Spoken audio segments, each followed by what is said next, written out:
প্রিয় দর্শক, আজ আমরা জানবো সেই মহামানবের কথা যিনি ইসলাম গ্রহণের জন্য কুরাইশদের নির্মম নির্যাতন সয়েছেন।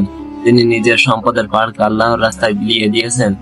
তিনি রাসূলের এমন প্রিয় ছিলেন যে একাধিকবার জান্নাতের সুসংবাদ পেয়েছেন। তিনি হলেন হযরত আব্দুর রহমান ইবনে আওফ রাদিয়াল্লাহু আনহু। আসুন জেনে নিই তার জীবনগাথা, যা আমাদের ঈমান জাগাবে, হৃদয় কাঁদাবে।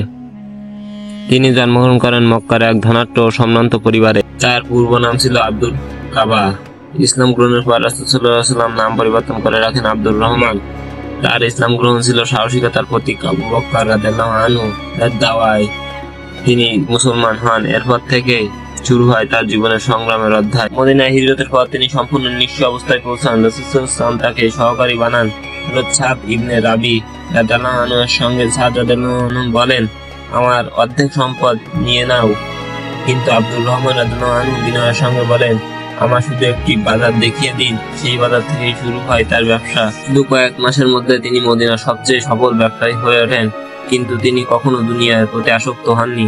প্রতি সপ্তাহে গরিবদের মাঝে খাবার বিতরণ, আসহাবে সুফফার জন্য কাপড়, জিহাদের প্রস্তুতির জন্য ঘোড়া ও অস্ত্র দান, সবকিছু করতেন নিঃস্বার্থভাবে। তিনি ছিলেন একজন বীর মুজাহিদ। বদর, উহুদ, খন্দক সহ সব বড় বড় যুদ্ধে অংশ নিয়েছেন। বদরের যুদ্ধে তিনি এত সাহসিকতা দেখান যে রাসূল সাল্লাল্লাহু আলাইহি ওয়াসাল্লাম তাকে দোয়া দেন, আল্লাহ তোমাকে দুনিয়া ও আখিরাতে বরকত দান করুন। উহুদের যুদ্ধে তার একটি পা মারাত্মকভাবে আহত হয়, তবুও তিনি পিছু হটেননি। একবার 700 উট বোঝাই মালামাল নিয়ে মদিনায় আসেন। যখন তিনি জানেন নবী সাল্লাল্লাহু আলাইহি ওয়াসাল্লাম বলেছিলেন আব্দুর রহমান জান্নাতে হামাগুড়ি দিয়ে প্রবেশ করবেন, কারণ তিনি ধনবান ছিলেন, তিনি সঙ্গে সঙ্গে সব উট এবং মালামাল দান করে দিলেন। একবার রাসূল সাল্লাল্লাহু আলাইহি ওয়াসাল্লাম জিজ্ঞেস করেন, কে এই সেনাবাহিনীকে সজ্জিত করবে? আব্দুর রহমান রাদিয়াল্লাহু আনহু একাই 500 উট, 50 ঘোড়া এবং 1500 স্বর্ণ মুদ্রা দান করেন। রাসূল সাল্লাল্লাহু আলাইহি ওয়াসাল্লাম ভালোবাসতেন হৃদয়ের অন্তঃস্থল থেকে। তিনি বলতেন, আব্দুর রহমান জান্নাতি সাহাবীদের একজন।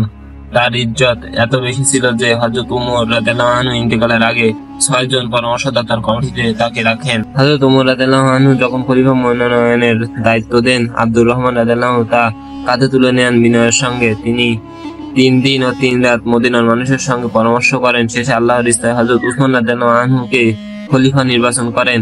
এ থেকে বোঝা যায় তার ছিল কি পরিমাণ ইমানদারিতা, নেতৃত্ব গুণ ও পরামর্শ দানের দক্ষতা। তার ইন্তেকালের সময় তিনি গরিবদের কথা বলেননি, উত্তরাধিকার হিসেবে রেখে যান বিশাল সম্পদ, যার মধ্যে প্রত্যেকটি বদর সাহাবীকে 400 স্বর্ণ মুদ্রা করে দান, অসংখ্য কৃতদাস মুক্ত, অসহায়দের জন্য স্থায়ী তহবিল।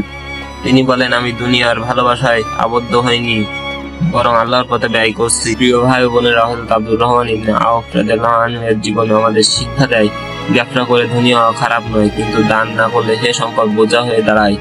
ঈমান, ইখলাস আর ত্যাগ থাকলে ধনীরাও জান্নাতে যেতে পারেন। আসুন আমরা দোয়া করি, হে আল্লাহ আমাদেরকে আব্দুর রহমান রাদিয়াল্লাহু আনহু এর মতো দানশীল, বিনয়ী এবং জান্নাত প্রাপ্ত বানাও।